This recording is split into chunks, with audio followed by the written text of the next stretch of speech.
عربية ظهرت واختفت بعد 50 سنة، راحت فين؟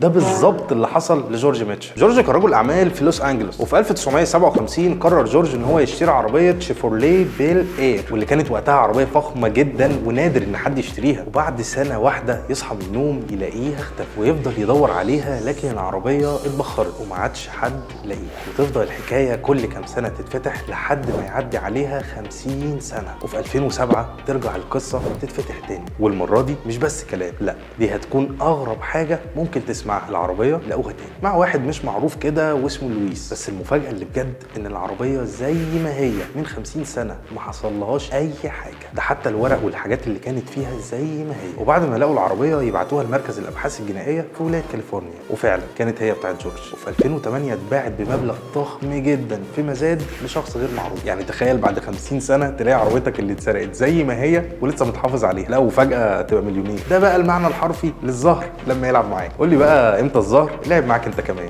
سلام.